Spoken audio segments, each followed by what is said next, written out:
Praise the lord. మన ప్రభువును రక్షకుడును అతి త్వరలో రానైన యేసుక్రీస్తు వారి యొక్క పరిశుద్ధమైన నామములో మీ అందరికీ శుభములు తెలియజేస్తున్నాను. I greet you all in the matchless name of Jesus Christ of Nazareth. ఆప్ సబ్కో యీशु मसीह के नाम पे శుభకామనాయే. మరి యొక్క పునరుద్ధాన దినం మనం దేవుని సన్నిధిలో ఉన్నాం. దేవుడు మనకిచ్చిన కృప. మరి గడిచిన వారము దేవుడు మనతో చాలా చక్కటి మాటల్ని, సత్యాన్ని ఆయన బయలుపరిచాడు. ఏంటది చెప్పాలి? గడిచిన వారం ఏంటి? వీ హ్యావ్ టు అంతం ఎప్పుడు వస్తుందంటే దేవుని రాజ్య సువార్త ప్రకటించబడినప్పుడు. సో మనం యేసు ప్రభువుని గురించిన సువార్తను ప్రకటిస్తున్నాము, కానీ అసలు ఏంటంటే దేవుని రాజ్యమును గురించిన సువార్త. యేసు ప్రభు యోహాను అదే ప్రకటించాడు, యేసు ప్రభు అదే ప్రకటించారు, శిష్యులకు కూడా అదే ప్రకటించమని చెప్పాడు. సో ఈ రోజున ఇంకొక ప్రశ్నతో మనం దేవుని వాక్యంలోనికి వెళదాం. యేసు ప్రభు దగ్గర ఉన్నటువంటి మాటలు, లేదంటే ఆయన మాట్లాడిన మాటలు ఎటువంటివి? యేసు ప్రభు మాట్లాడిన మాటలు ఎటువంటివి? కొంతమందిని వీళ్ళు చాలా తెలివిగా మాట్లాడుతున్నారు అంటాం కదా. కొంతమంది వాడికి జనరల్ నాలెడ్జ్ చాలా ఎక్కువ అంటాం. ఎందుకంటే వాడి దగ్గర ఉన్న నాలెడ్జ్లో ఆవిడ మాట్లాడే మాటలను బట్టి యేసు ప్రభు మాటలు ఎటువంటివి, ఆయన ఎటువంటి మాటలు మాట్లాడాడు అనే దాన్ని ఈ రోజున మనం చూద్దాం. ఎందుకనంటే మనకు అదే కదా కావాలి, మనకు కావాల్సింది అదే. Okay, so what are the words that the Lord Jesus had, or he thought, or teached, or he preached? ఆయన బోధించిన, మాట్లాడిన మాటలు ఎటువంటివి? ఒక్కసారి చూద్దాం అవి ఏమిటో, అవి ఎటువంటి మాటలు ఒకసారి చూద్దాం. ఓకే, యోహాను సువార్త 6వ అధ్యాయము 68వ వచనాన్ని మనం చదువుదాం. యోహాను సువార్త 6వ అధ్యాయము 68వ వచనం. John Gospel 6th chapter 68th verse. Then Simon Peter answered him, Lord, to whom shall we go? Thou hast the words of eternal life. చదవమ్మా. సీమోను పేతురు ప్రభువా, యేసు ప్రభుతో అంటున్నాడు సీమోను పేతురు, ప్రభువా, ఎవని యుద్ధకు వెళ్ళుదుము? మేము ఎక్కడికి వెళ్ళాలయ్యా? మేము ఎక్కడికి వెళ్ళాలి? నీవే నిత్య జీవపు మాటలు నీవే నిత్య జీవపు మాటలు చేసుకోండి. నిత్య జీవపు మాటలు కలవాడవు అంటే యేసు ప్రభు మాట్లాడిన మాటలు ఏం మాటలండి అవి? The words of eternal life, not the words of earthly life. జాగ్రత్త గమనించండి. ఈ లోక సంబంధమైన మాటలు ఆయన దగ్గర లేవు. ఈ లోక సంబంధమైన మాటలు ఆయన మాట్లాడలేదు. ఆయన దగ్గర ఉన్నవి ఏంటయ్యా అంటే నిత్య జీవపు మాటలు. ఎందుకంటే ఇది స్టార్టింగ్లో జరిగిన సందర్భం కాదు ఇది. ఇక్కడ విషయం ఏంటంటే మీకు బ్రీఫ్గా చెప్తాను. యేసు ప్రభు వారు తన పరిచర్య మొదలుపెట్టినప్పుడు ఆయన మరి అనేకుల్ని స్వస్థపరుస్తూ ఉన్నాడు. అనేకుల్ని వచ్చిన వాళ్ళందరినీ స్వస్థపరుస్తున్నాడు. సో జనాలు పెరిగిపోయారు, గుంపులు వేల మంది ఆయన వెంబడిస్తున్నారు. ఒకరోజైతే ఆయన మరి 5,000 మంది పురుషులను రాసింది, కానీ బిడ్డలు, స్త్రీలు అందరూ కలిపితే ఒక 25,000 మంది అయి ఉండొచ్చు. ఒక 25,000 మందికి 2 చేపలు 5 రొట్టెలను ఆయన పంచిపెట్టాడు. ఇక అలాంటి అద్భుత కార్యం చూసిన తర్వాత జనాలు ఊరుకుంటారా? అసలు పొలోమని ఎంట పడుతున్నారు. ఒకనొక సందర్భంలో అయితే యేసుప్రభు ఎక్కడున్నాడని ఎత్తుక్కుంటూ వస్తారు. ఆయన వాళ్ళు అనుకున్న దగ్గర లేకపోతే ఇంకో దగ్గరికి వెళ్ళిపోతే అందరూ పడవలు వేసుకొని అక్కడికి వచ్చేస్తారు. వచ్చేసి ఏంటయ్యా నువ్వు అక్కడ ఉంటావు అనుకుంటే ఇక్కడికి వచ్చావు అని అంటారు. అంటే అప్పుడు యేసుప్రభు వాళ్ళతో ఏమంటాడు తెలుసా? మీరు నా దగ్గరికి ఎందుకు వస్తున్నారో నాకు బాగా తెలుసు.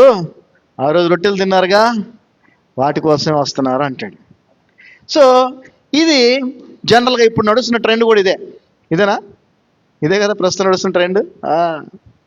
అద్భుతాలు, మిరకిల్స్, అది ఇది. అయితే ప్రభువు అవి చేయటానికి కారణం ఏంటో లాస్ట్ సండే వాక్యంలో దేవుడు బయలుపరిచాడు కదా. పరలోక రాజ్యం ఎలా ఉంటుందో ఈ లోకంలో చూపించడానికి ఆయన అద్భుత కార్యాలు చేశాడు. అక్కడ జబ్బులు ఉండవు, పరలోకంలో జబ్బులు ఉంటాయా? ఉండవు. కాబట్టి ఆ పరలోక రాజ్యాన్ని ఇక్కడ చూపించాలి కదా జనానికి. ఆయన ఆయన ఆయన సువార్త ప్రకటించింది దేని గురించి? పరలోక రాజ్యం గురించి. పరలోక రాజ్యం ఎలా ఉంటుందో తెలియజేయాలి కదా. ఇక్కడ తెలియజేయడం కోసం రోగులను ఆయన స్వస్థపరిచాడు. He demonstrated how the kingdom of God will be by performing miracles and casting all the diseases and demons. దయాలను కొట్టడం ఇవన్నీ కూడా చేస్తూ వచ్చాడు. అయితే తర్వాత ఆయన బోధించడం మొదలుపెట్టాడు. ఏమండి? తర్వాత ఆయన బోధించడం మొదలుపెట్టాడు. ఏం బోధించడం మొదలుపెట్టాడు? సత్యమును బోధించడం మొదలుపెట్టాడు.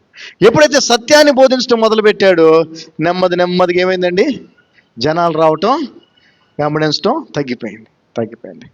ఇక ఫైనల్గా ఈ మాటలు అయితే, ఈ సందర్భం అయితే ఇక ఆయన సిలువకు వెళ్ళేటువంటి కొద్ది రోజులు ముందు, ఈ సందర్భంలో ఆయన బోధిస్తున్నటువంటి మాటలు అసలు ఎవరికి డైజెస్ట్ అవ్వట్లా.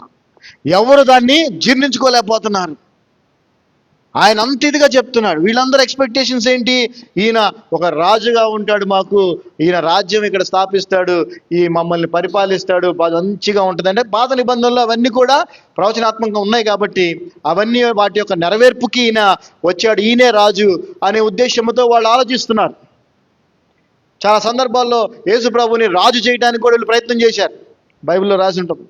రాజుని చేయాలనుకుంటే ఆయన బాబు మీకు దండం అని చెప్పి అక్కడ నుంచి పక్కకి వెళ్ళిపోయినట్టు మనం చూస్తూ ఉన్నాం. అయితే వాళ్ళ యొక్క ఎక్స్పెక్టేషన్స్ అన్నీ కూడా ఏం ఎక్స్పెక్టేషన్స్? వరల్డ్ ఎక్స్పెక్టేషన్స్, లోక సంబంధమైన విషయాలు, లోక సంబంధమైనటువంటి రాజ్యము, లోక సంబంధమైనటువంటి స్థితిగతులు, పరిస్థితులు, వీటి గురించే వాళ్ళు ఆలోచిస్తూ ఆయన నుంచి ఎక్స్పెక్ట్ చేస్తుంటే ఆయన నెమ్మదిగా వారికి సత్యాన్ని బోధించడం మొదలుపెట్టాడు.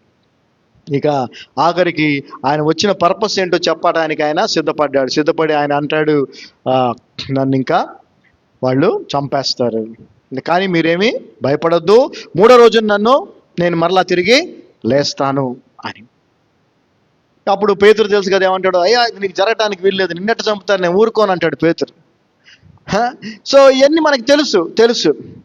సో అటువంటి సందర్భంలోనే యేసు ప్రభు వారు ఇక్కడ ఒక సత్యాన్ని చెప్తూ, మనం ఈ రోజున ఏదైతే రొట్టెను ద్రాక్షారసమును ఆయన శరీరముగా ఆయన రక్తముగా మనం తీసుకుంటున్నామో ఆయన చెప్పినట్టుగా, దాని గురించి ఆయన వాళ్ళకి చెప్తూ, మీరు గనక నా యొక్క శరీరాన్ని తినకపోతే, మీరు గనక నా రక్తమును త్రాగకపోతే మీరు నాతో పాత్రులు కాదు అని అంటాడు. అన్నప్పుడు ఇక జనానికి అర్థం కాలే, ఇదేంటి రక్తం తాగటం ఏంటి, మాంసం తినటం ఏంటి, మేము ఎట్లా చేయగలం, అసలు ఈయనేం మాట్లాడుతున్నాడు అనేది వాళ్ళకి అర్థము కాలేదు. మీరు జాగ్రత్తగా గమనించండి. యేసు ప్రభు వారు చెప్పినటువంటి మాటలు అందరికీ అర్థము కావు, గుర్తుపెట్టుకోండి. ఆయన ఏర్పాటు చేసుకున్న వారికే అర్థమవుతాయి, వారికే ఆయన బయలుపరుస్తాడు. శిష్యులు కూడా ఒక సందర్భంలో ఆయన దగ్గరికి వస్తారు, అయ్యా నువ్వు ఎందుకని అందరికీ చెప్పట్లేదు, మాకే చెప్తున్నావు పర్సనల్గా కొన్ని విషయాలంటే, ఇవి మీకే చెప్పాలని ఉంది, దేవుని ప్రణాళిక అది, మీకు మాత్రమే చెప్పడానికి ఇవి ఉన్నాయి, అందరికీ కాదు అంటే. సో ఎప్పుడైతే ప్రభువు మనకి తెలియజేస్తాడో అప్పుడే మనకు అర్థమవుతుంది, లేకపోతే మనకు అర్థం కాదు. సో ఆ సందర్భంలో ఏమైందంటే చూడండి, పైన వచనాలు చదువుదాం. ఇప్పుడు 68 చదివాం కదా, 66, 67 చదువుదాం. 66, 67 John gospel 6th chapter 66th and 67th verses also. From that time, చూసారా, ఎప్పుడైతే ఈయన ఈ విధంగా సత్యాన్ని చెప్పటం, కఠినమైనటువంటి సత్యాన్ని, అందరూ ఎక్స్పెక్ట్ చేస్తుంది వేరు, కానీ ఈయన చెప్తుంది వేరు. కానీ ఈయన చెప్పే దేనికి సంబంధించి? ఆత్మీయమైనటువంటి సంబంధాలు, ఆత్మీయమైన సంగతులు చెప్తున్నాడు ఆయన, పరలోక సంగతులు చెప్తున్నాడు. కానీ అవి వాళ్ళకి అర్థం కాలేదు, వాటిని జీర్ణించుకోలేకపోయారు. అందుకనే 66వ వచనం మనం చూస్తే, from that time many of his disciples went back. Many crowd, common people కాదండి, వెనక్కి వెళ్ళిపోయింది. జాగ్రత్తగా గమనించండి. From that time many disciples went back. Disciples అంటే ఎవరండి? శిష్యులు. అంటే ఏంటి? ఆయన వెంబడిస్తున్నారు వాళ్ళంతే, ఆయన ఎక్కడికి వెళ్తే అక్కడికి వెళ్తున్నారు, ఆయన ఎలా చెప్తే అలా జీవించడానికి వాళ్ళు కూడా ప్రయత్నం చేస్తున్నారు. అలాంటి శిష్యులు అనేక మంది ఎక్కడ ఏమైపోయారు? చదవండి, తెలుగులో ఏమనుంది? అప్పుడు వెంట్ బ్యాక్. అప్పటి నుండి ఆయన శిష్యులు అనేకులు వెనక తీసి and walked no more with him. మరి ఎన్నడూనూ ఆయనను వెంబడింపలేదు. మరి అన్నుడును ఆయన్ను. నాకు చాలా సంతోషం కలిగించే విషయం ఏంటంటే మా జీవితంలో కూడా అలాగే జరుగుతూ ఉంది. వెన్ వి స్టార్టెడ్, ఇది మేము ప్రారంభించినప్పుడు పరిచర్య, అప్పుడు అవగాహన లేదు కదా, సత్యం పెద్దగా తెలియదు. ఇప్పుడు మనకి సత్యం ఎట్లా తెలుస్తుందండి? నెమ్మదిగా కదా. ఎవడు డైరెక్ట్గా పీజీనో లేదంటే ఏమంటారు డాక్టరేట్ చేయలేడు కదా. ఎల్కేజీ, యూకేజీ, ఫస్ట్, సెకండ్ అట్లా. అలాగే దేవుళ్ళు కూడా అలాగే ఎదుగుతాం. మొదట్లో మేము కూడా అలాగే హీలింగ్స్ ఇవన్నీ కూడా దేవుడు చేసేవాడు కార్యం. ఇప్పటికి చేస్తున్నాం, అప్పుడు చేసేవాడు. కానీ మా ఫోకస్ కూడా దాని మీద ఎక్కువగా ఉండేది. వాటినే చూసి జనాలు ఇది మొత్తం నిండిపోయి ఆ మెట్ల మీద బయట ఆడంతా కూడా కూర్చునేవాళ్ళు, ఆ వెనక అంతా నిండిపోయి. తర్వాత దేవుడు నెమ్మదిగా మాకు సత్యాన్ని తెలియజేయటం జరిగింది. అవి కాదు ఇంపార్టెంట్ అని. సో వాటికి ఫోకస్ తగ్గించేసి వాక్యానికే ప్రాధాన్యత ఇవ్వటం మొదలుపెట్టాం. వాక్యంలో కూడా ఏది? క్రీస్తు బోధ, సత్యవాక్యం, హితవాక్యం, మనల్ని సరిచేసే వాక్యం, మనల్ని పరలోక రాజ్యానికి సిద్ధపరిచే వాక్యం.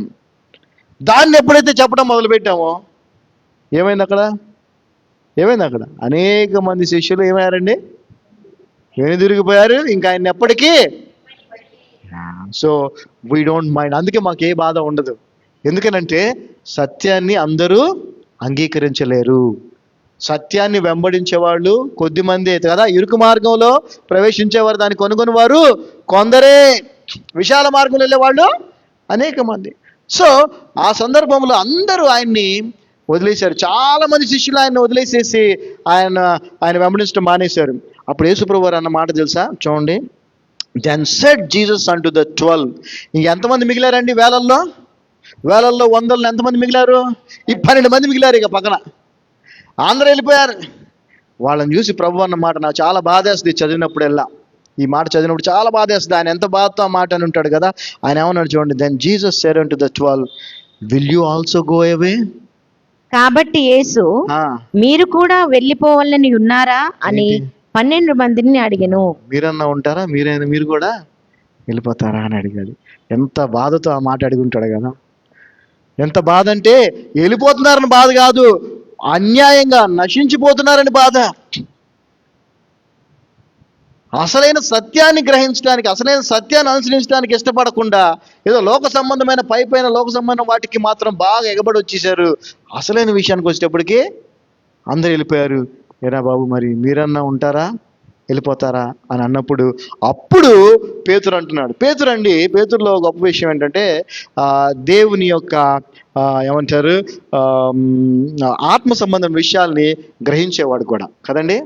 ఆయన యేసుప్రభువు అడుగుతాడు ఒక సందర్భంలో, నన్ను అందరూ ఏమనుకుంటున్నారయ్యా, నా గురించి ఏమనుకుంటున్నారు అని అడిగినప్పుడు ఒక్కొక్కళ్ళేమో ఏలియా అనుకుంటున్నారు, ఒకళ్ళేమో ప్రవక్త అనుకుంటున్నారు, రాబోయే మెస్సే అనుకుంటున్నారు. అంటే అప్పుడు పేతురు ఏమంటాడు?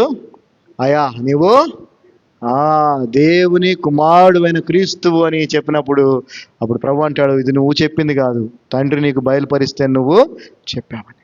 అదేవిధంగా మీరు కూడా మమ్మల్ని వదిలేసి వెళ్ళిపోతారా అని ఈ 12 మందితో ప్రభువు దయనీయంగా అడిగినప్పుడు పేతురు అన్న మాట ఏంటంటే, Simon Peter answered him, Lord whom shall we go?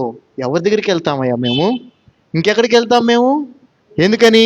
దౌ has the words of eternal life. నీ దగ్గర మాత్రమే నిత్య జీవపు మాటలు కలవు. హల్లెలూయా. సో యేసు ప్రభువు పలికిన మాటలు ఏం మాటలయ్యానంటే ఏంటవి? నిత్య జీవపు మాటలు. నిత్య జీవాన్ని గురించిన మాటలే ఆయన మాట్లాడాడు. నిత్య జీవం అనేది ఈ లోక సంబంధమైంది కాదు. ఆయన మాట్లాడింది పరలోక రాజ్యముల గురించి, దేవుని రాజ్యముల గురించి. ఆయన మాట్లాడింది నిత్య జీవాన్ని గురించే, ఈ లోక సంబంధమైన వాటి గురించి కాదు. సో మనం యేసు ప్రభు సన్నిధిలో ఉన్నామా లేదా అనేది మనకి ఎలా తెలుసా? ఈ రోజున ఇప్పుడున్నటువంటి సొసైటీలో, ఇప్పుడున్నటువంటి సమాజంలో మనం యేసు ప్రభు సన్నిధిలో ఉన్నామా, ఆయన మాటలు వింటున్నామా లేదా అనేది ఎలా తెలుస్తుంది అంటే, నిత్య జీవ మాటలు మనం వింటున్నట్లయితే ఆయన మాటలు మనం వింటున్నట్టు. ఈ లోకానికి సంబంధించిన మాటలు మనం వింటున్నట్టయితే సాతాను మాటలు వింటున్నట్టు. ఒకసారి యోహాను 3:16 మనందరికి బాగా తెలుసు కదండి. జాన్ 3:16 ఒకసారి చదవండి. జాన్ 3:16. యోహాను 3:16. దేవుడు లోకమును ఎంతో ఎంతో ప్రేమించెను. చదవమ్మా. దేవుడు for God so loved the world that he gave his only begotten son, that whosoever believeth in him should not perish but have luxurious life, నిత్య జీవం, lavishing life, comfortable life కాదు. ఏంటది? Eternal life. ఏంటండి? Everlasting life. చదవమ్మ తెలుగులో. దేవుడు లోకమును ఎంతో ప్రేమించెను కాగా ఆయన తన అద్వితీయ కుమారునిగా పుట్టిన వాని యందు విశ్వాసముంచు ప్రతి వాడును నశింపక నిత్య జీవం పొందునట్లు ఆయనను అనుగ్రహించెను. ఏమండి, యేసు ప్రభు ఈ లోకంలో ఆయన సిలువలో ఆ విధంగా మరణించింది దేనికనంటే, తండ్రి తన ప్రియ కుమారుణ్ణి, ఏకైక కుమారుణ్ణి మన కొరకు అలా బలిగా అర్పించింది దేనికనంటే, మనము ఏం పొందుకోవాలని? నిత్య జీవం పొందుకోవాలని. మరి దాని గురించి ఆయన మాట్లాడతాడా? ఆయన ఏమి ఇవ్వటానికి అంత త్యాగం చేశాడో దాని గురించి ఆయన మాట్లాడతాడా, లేకపోతే లోక సంబంధం విషయాలు మాట్లాడతాడా? దాని గురించి ఆయన మాట్లాడాడు. ఈ రోజున అనేక ప్రదేశాల్లో, అనేక సహవాసాల్లో ఆ నిత్య జీవాన్ని గురించిన మాటలు లేవు. ఆ క్రీస్తు బోధ లేదు. ఈ లోక సంబంధమైన మాటలే. అసలు ఎంత హాస్యాస్పదంగా ఉంటుంది, ఎంత బాధేస్తుందో నాకు కొన్ని వీడియోలు అవి చూస్తూ ఉంటాయి. యేసు ప్రభు వారు మాట్లాడినవి నిత్య జీవపు మాటలు. ఆయన దగ్గర నిత్య జీవపు మాటలే ఉన్నాయి, లోక సంబంధమైన మాటలు లేవు. ఆయన తన కుమారుణ్ణి, తండ్రి తన కుమారుణ్ణి లోకానికి పంపించి బలిగా ఆయన్ని అర్పించింది మనకి ఈ లోకములో సుఖమైనటువంటి లోక సంబంధమైనటువంటి ఇవ్వటానికి కాదు. దేనికోసం? నిత్య జీవం ఇవ్వటానికి. ఆయన వచ్చిన నిత్య జీవితం ఇవ్వటానికి. కాబట్టి ఆయన మాటలు నిత్య జీవపు మాటలు. ఆ నిత్య జీవపు మాటల్నే మనము వినాలి. ఆ నిత్య జీవపు మాటల్నే మనం ఇతరులకు చెప్పాలి. ఎందుకంటే మన అల్టిమేట్ గోల్ ఏంటి? మనం ఎక్కడికి వెళ్ళాలని కోరుకుంటున్నాం? నిత్య జీవానికే, పరలోకానికే. ఈ లోకంలో ఎలా అన్న బ్రతకొచ్చు, అది ఇంపార్టెంట్ కాదు. అది దేవుడు ఖచ్చితంగా చెప్పాడు కదా.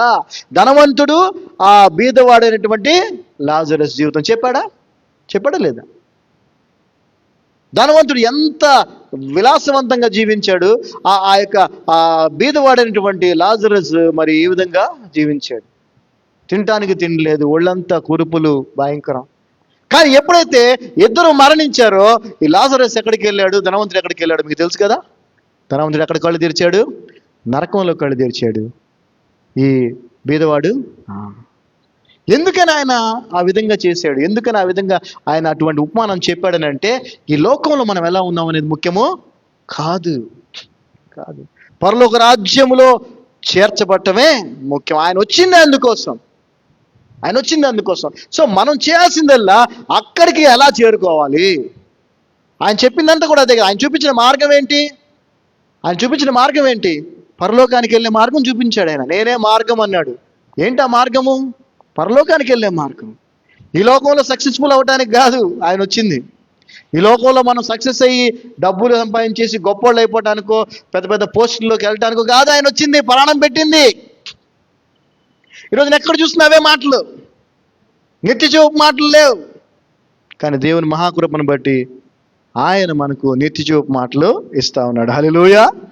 So we should not focus on the earthly things. We must focus on heavenly things which are permanent. అవి శాశ్వతమైనవి.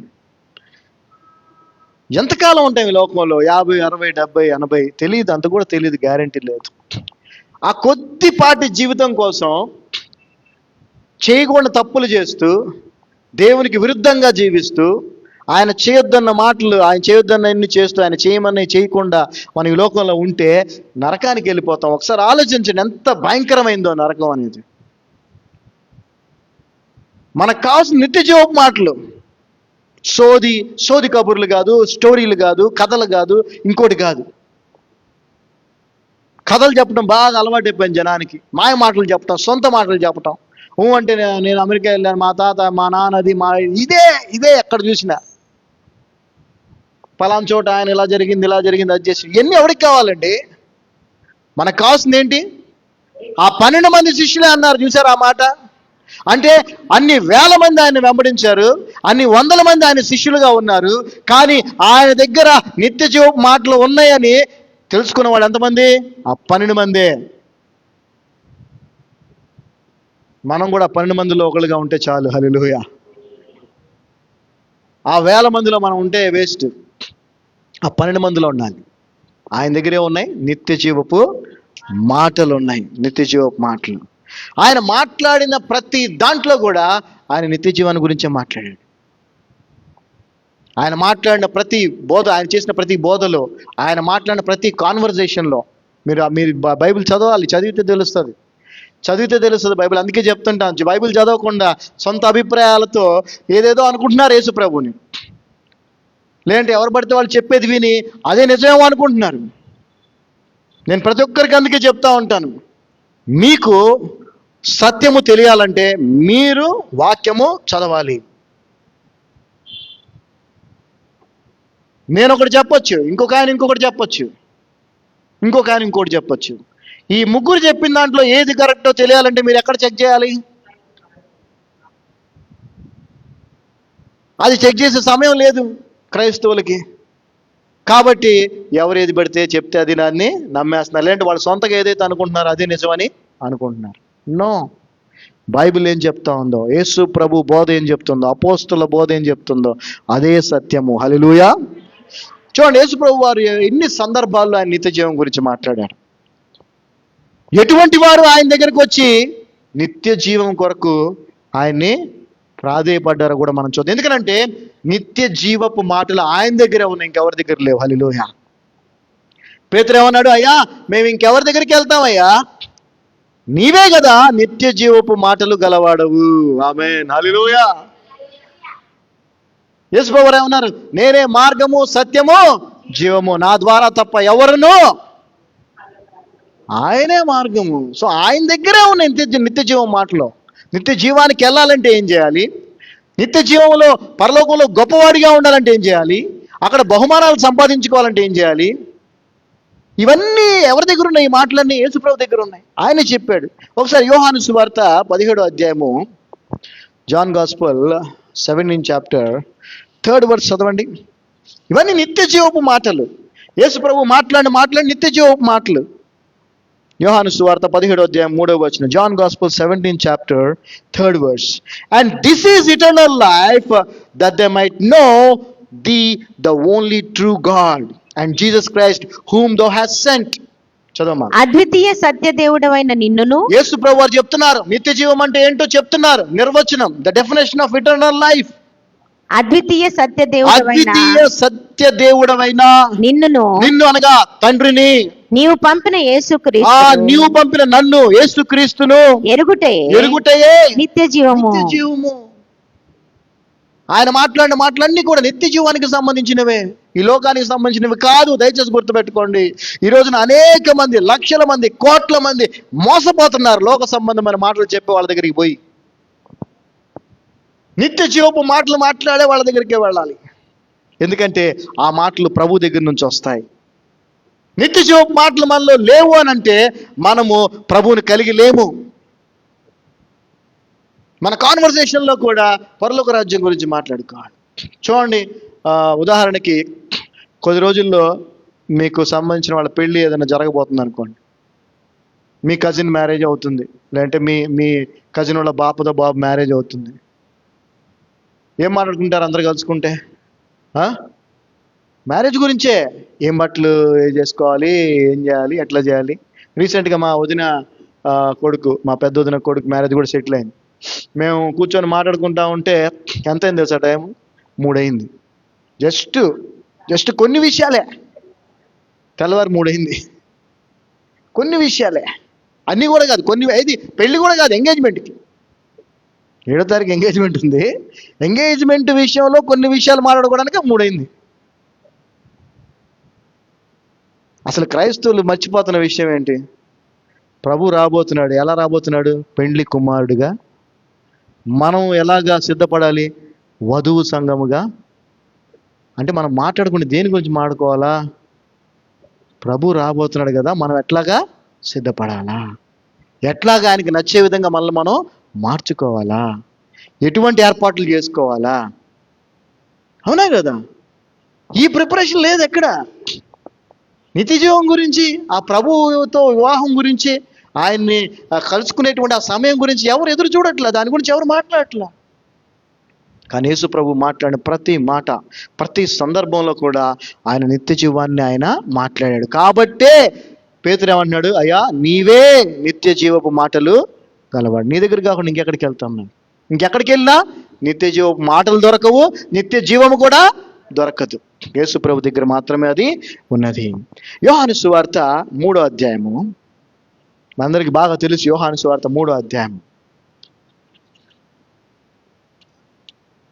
11-12 వచనాలు చదువుతాం. ఇక్కడ మనందరికీ తెలుసు నికోదేమస్ అనేటువంటి ఒక ధర్మశాస్త్రోపదేశకుడు. ఆయన ధర్మశాస్త్రాన్ని బోధించటంలో ఆయన ఇజ్రాయేలీలో అందరిలో గొప్ప టీచర్. ఆయన పెద్ద టీచర్. ఆయనకి మించిన టీచరు, ప్రొఫెసర్ లేరనమాట ఆ టైంలో. ఆయన టాపిక్ ఫ్యాకల్టీ, బెస్ట్ టీచర్. ఆయన యేసుప్రభు దగ్గరికి వచ్చాడు. యేసుప్రభు దగ్గరికి వచ్చినప్పుడు యేసుప్రభు నిత్య జీవము ఎలాగా సంపాదించుకోవాలి అతనికి చెప్పాడు. జాగ్రత్తగా గమనించండి. వచ్చిన వ్యక్తి ఎటువంటి వ్యక్తి? ధర్మశాస్త్రం అంతా కూడా తెలిసిన వ్యక్తి. కానీ ఏమి తెలియదు ఆయనకి? నిత్య జీవాన్ని సంపాదించుకోవాలో తెలియదు. ఈరోజు చాలా మంది వాక్యం తెలిసిన వాళ్ళు ఉన్నారు. బైబిల్ 10 సార్లు 20 సార్లు చదివిన వాళ్ళు ఉన్నారు. బైబిల్ కంఠస్థం పెట్టిన వాళ్ళు ఉన్నారు. కానీ నిత్య జీవం సంపాదించుకోవడం ఎలాగో తెలియదు. అది ఎవరి దగ్గరికి వస్తే తెలుస్తుంది? ఆయనకి అర్థమైంది, ఈయన దగ్గరికి వెళ్తేనే తెలుస్తుందని చెప్పి యేసుప్రభు దగ్గరికి వచ్చాడు. కొంచెం పెద్ద పోస్ట్లో ఉన్న వ్యక్తి కదా, ఓపెన్గా వస్తే కొంచెం చిన్నతనంగా అవుద్దాం అని చెప్పి, ఈయనకే తెలియదా మాకేం చెప్తాడు అనుకుంటారేమో అని సీక్రెట్గా నైట్ టైం వచ్చాడు యేసుప్రభు దగ్గరికి. దేనికోసం వచ్చాడు? నిత్య జీవం గురించి తెలుసుకున్నాడు. ప్రభు వారు ఆయనతో ఏమన్నా మాటలు చూద్దాం ఒకసారి. 11-12 చదువుదాం. 11-12 John Gospel 3rd chapter 11th and 12th verse. Verily, verily, I say unto thee, we speak that we do know. జాగ్రత్త గమనించండి. ఇక్కడ అర్ధరాత్రి ఎవరూ లేని సమయంలో, ఏకాంతంగా ఉన్న సమయంలో యేసు ప్రభువుకి నికోదేమస్కి సంభాషణ జరుగుతుంది. ఆ సంభాషణలో యేసు ప్రభువు వారు మాట్లాడుతూ మేము అంటున్నాడు, నేను అనట్లేదు. జాగ్రత్త గమనించండి.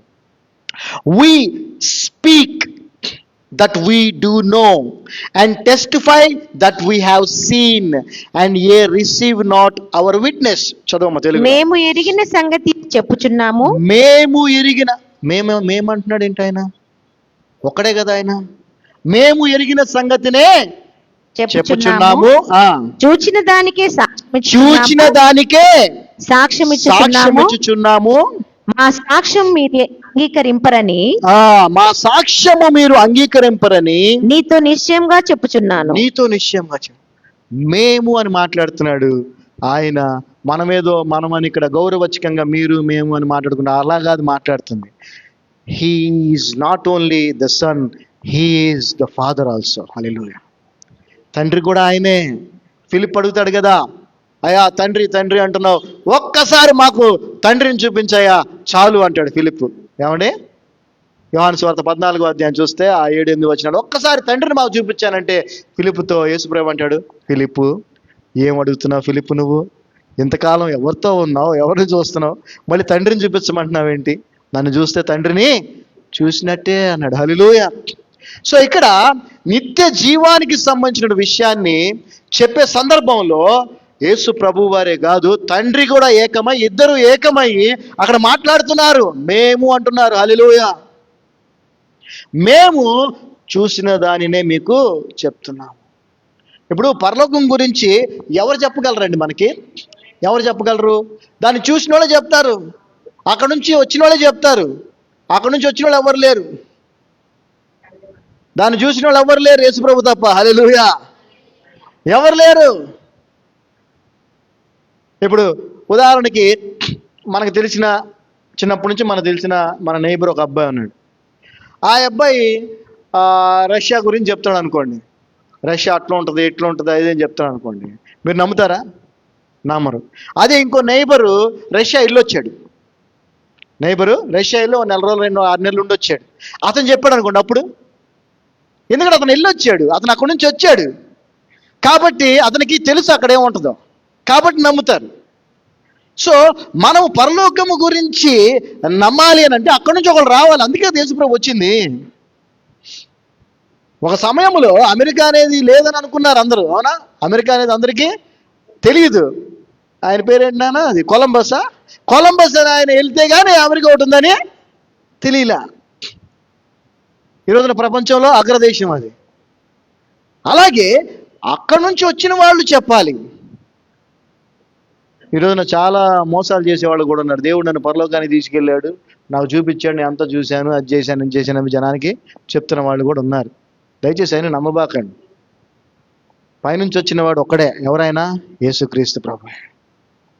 ఆయన అక్కడ ఉన్నవన్నీ చెప్తున్నాడు. చెప్తూ చూడండి, నెక్స్ట్ ఆయన 12వ వచనం ఏమంటున్నాడంటే, if I have told you earthly things, జాగ్రత్తగా గమనించండి, if I have told you earthly things and ye believe not, how shall ye believe if I tell you of heavenly things? చదవమ్మా. భూ సంబంధమైన సంగతులు నేను మీతో చెప్తే మీరు నమ్మకున్నప్పుడు పరలోక సంబంధమైనవి మీతో చెప్పిన ఎడల ఎలాగ నమ్ముదురు? చూడండి, కొన్ని విషయాలు ప్రభు చెప్తే భూలోక సంబంధమైన వాటినే జనాలు నమ్మలా. ఉదాహరణకి మన ఏమంటారు, చిన్న పాప చనిపోయింది. చిన్న పాప చనిపోతే ఈయన వచ్చాడు, ఈయన తీసుకొచ్చారు. అయ్యా చచ్చిపోయిందిలే, ఇంకెందుకు ఆయన ఇబ్బంది పెట్టద్దని కొంతమంది అన్నారు అధిపతితో. కాదు, యేసుప్రభు వచ్చాడు, దాని నమ్మకం ఉండమని ఉంచమన్నాడు. వచ్చాడు, ఇంటికి వచ్చాడు. వచ్చి ఈ పాప చనిపోలేదు, ఈ పాప నిద్రిస్తున్నది అని అంటే అందరూ ఏం చేశారండి? పెద్దగా చెప్పండి, ఏం చేశారు? నవ్వారు, ఎగతాళి చేశారు, హేళన చేశారు. కానీ ఏం చేశాడు ప్రభు? ఆ పాపని చిన్నదానా లే అనగానే ఆ పాప లేచింది. అది భూ సంబంధమైందే, పరలోక సంబంధమైంది కాదు. ఆ పాప నిద్రపోతుంది, చనిపోలేదంటే నమ్మారా? నమ్మలా. అలా అనేక సందర్భాల్లో మరి ఆయన పదండి మనం వెళ్ళి లాజరు నిద్రపోతున్నాడు, లేపుదాం పదండి అన్నాడు శిష్యులతో. వాళ్ళేమో నిజంగా నిద్రపోతుంటే లేపాల్సిన అవసరం ఏందని వాళ్ళు అనుకున్నారు. ఇక్కడికి వచ్చిన తర్వాత, అమ్మా మార్తా నువ్వు భయపడబాక, నేనే జీవము, నేనే పునరుద్ధానము అని చెప్పాడు. అక్కడికి వెళ్ళాడు, సమాధి దగ్గరికి వెళ్ళి రాయిది ఏంటంటే మార్తా వచ్చేసి, అయ్యా వాసన 4 రోజులు అయిందా, వాసన వస్తుంది, మనం తట్టుకోలేం, వదిలే తీయబాకండి అంటున్నాం. ఏంటి? నమ్మట్లా. అప్పటికే యేసుప్రభు వారు పాపను బతికిచ్చాడు, చనిపోయిన పాపని. అయినా కానీ లాజరు సమాధి లేపుదామంటే నమ్మట్లా. అక్కడ ఆయన బాధపడ్డాడు వాళ్ళ అవిశ్వాసాన్ని చూసి. తర్వాత లాజరు బయటికి రా అంటే బయటకు వచ్చాడు. ఈ లోక సంబంధమైన విషయాలనే వాళ్ళు నమ్మలేదు. ఒక సందర్భంలో వాళ్ళు ఎక్కడున్నారండి? దోణిలో ఉన్నారు. యేసుప్రభు వారు కూడా ఉన్నారు, అమరులు నిద్రపోతున్నారు. తుఫాను వచ్చేసింది. ఏం చేస్తున్నారు వాళ్ళు? ప్రభువు చేసిన కార్యాలు అన్ని చూశారు కదా, ఇది మనల్ని ఏం చేయదు అనుకోవాలి కదా అని నమ్మట్లేదు. లోక సంబంధమైన విషయాల్లోనే దేవుణ్ణి నమ్మట్లా. ఇక పరలోక సంబంధమైన విషయాలు చెప్తే మీరెక్కడ నమ్ముతారా బాబు అంటున్నాడు. అదే జరిగింది. ఎప్పుడైతే పరలోక సంబంధమైన విషయాలు, ఆత్మ సంబంధమైన విషయాలు, నిత్య జీవపు మాటలు ఆయన మాట్లాడటం మొదలుపెట్టాడు, అందరూ ఆయన వదిలిపెట్టి వెళ్ళిపోవటం జరిగింది. ఎందుకంటే అబ్బే మనకి ఇదేదో గిట్టుబాటు అయ్యేటట్లేదు అనుకున్నారు అందరూ. ఏమనుకున్నారండి? మనకేదో వచ్చింది అనుకుని వచ్చాం, కానీ ఇక్కడికి వస్తే ఈయనేంది బాబు సిలువెత్తుకోమంటాడు, అన్ని వదిలేయమంటాడు, ఆస్తి అంతా మీ పేదలకి ఇవ్వమంటాడు. ఈ ఎక్కడ మాట్లాడరా, అయ్యో ఇది మనకు కుదరదులే, పదాన్ని వెళ్ళిపోయారు అందరూ.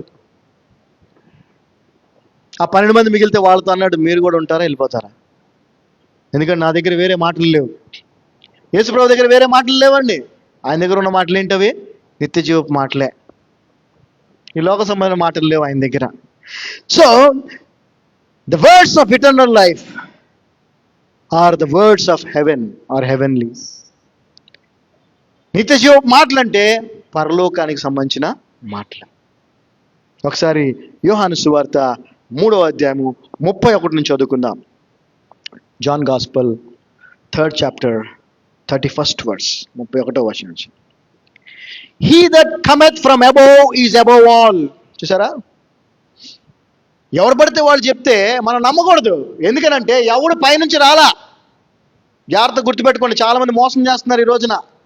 నన్ను దేవుడు తీసుకెళ్ళిపోయాడు నిద్రలో, పరలోకానికి చూపించేసాడు, అది చేసాడు, ఇచ్చాడు. జనాలు నమ్మటం గుడ్డోళ్ళలాగా. నమ్మబాకండి. ఎవరు? He that cometh from above is above all. పైనుండి వచ్చేవాడు అందరికీ పైనున్నవాడు. He that is of the earth is earthly. భూమి నుండి వచ్చేవాడు భూ సంబంధి. ఏ మనిషి అయినా భూ సంబంధే, కానీ ప్రభు భూ సంబంధి కాదని, పరలోకం నుంచి వచ్చిన వాడు. And speaker of the earth, భూమి మీద నుంచి వచ్చినవాడు ఏం మాట్లాడతాడంట? భూ సంబంధమైన మాటలే మాట్లాడతాడా? సో దీన్ని బట్టి మీరు అర్థం చేసుకోవాలా, ఎక్కడైనా సంఘమే, ఎక్కడైనా సేవకుడే, ఎక్కడైనా వాక్యమే అనేటువంటి అపోహలు బతుకుతున్నారు క్రైస్తవులు. ఎందుకంటే వాక్యం తెలియదు మీకు, వాక్యం చదవరు మీరు. ఇప్పుడు ఎక్కాల పుస్తకం అంటారు చిన్నప్పుడు, మేమన్నా ఎక్కాల పుస్తకం అనేవాళ్ళం, మీరేమంటారండి దాన్ని? Table book. వెరీ గుడ్, మేము తెలుగు మీడియం అమ్మా అప్పుడు. సరే, టేబుల్ బుక్ కదా. టేబుల్ బుక్ నువ్వు పెట్టుకొని నువ్వు నేర్చుకున్నావు అనుకో, 2 2s are 4, 2 1s are 2, 2 2s are 4 అని నువ్వు నేర్చుకున్నావు అనుకో, ఎవడన్నా వచ్చి నీకు 2 3s are 8 అన్నాడు అనుకో, ఏం చేస్తావు నువ్వు? యు ఆర్ రాంగ్ అంటావు కదా. యు ఆర్ రాంగ్ అంటే ఎందుకనంటే నువ్వు బుక్లో చూసావు, నువ్వు నేర్చుకున్నావు, టీచర్ చెప్పింది కాబట్టి 2 3s are 6 అని నీకు తెలుసు. ఒకవేళ నీకు బుక్ తెలియదు, ఏ టీచరు నీకు చెప్పలేదు అనుకో, ఎవడన్నా వచ్చి 2 2s are 8 అంటే ఏం చేస్తావు నువ్వు? ఇదే జరుగుతుంది క్రైస్తవ సమాజంలో. అందుకే ప్రతి ఒక్కరికి రిక్వెస్ట్ చేస్తూ ఉంటాను, వాక్యం చదవండి. అప్పుడు 10 మంది 10 చెప్పినా ఆ 10 మందిలో ఎవరు ఇందులో ఉన్నది చెప్పారో నువ్వు తెలుసుకోగలుగుతావు. లేకపోతే 10 మంది చెప్పేది నిజమే అనుకుంటావు. ఎందుకంటే వాడి ఆర్భాటం, వాడి హంగు, వాడి యొక్క బిల్డప్ అలాగే ఉంటుంది. అలా మాట్లాడుతూ ఉంటారు కొంతమంది. అసలు ఎలా ఏదో అంటే ఆత్మ పూర్ణులైపోయినట్టు చెప్పేదంతా లోక సంబంధమే మాటలే. పరలోకాన్ని గురించి మాట్లాడరు, దేవుని రాజ్యం గురించి మాట్లాడు. నిన్ను సరి చేసే మాటలు చెప్పరు ఎవరు. గుర్తుపెట్టుకోండి, ఎవరన్నా నిన్ను సరి చేయడానికి ప్రయత్నం చేస్తున్నారంటే వాళ్ళు నిన్ను ప్రేమిస్తున్నారన్న విషయం గుర్తుపెట్టుకోండి. హల్లెలూయా. నిన్ను బాధ పెట్టడం వాళ్ళ ఉద్దేశం కాదు, నిన్ను ప్రేమించి నువ్వు సరైన మార్గంలోకి రావాలని వాళ్ళు చేస్తున్నారు.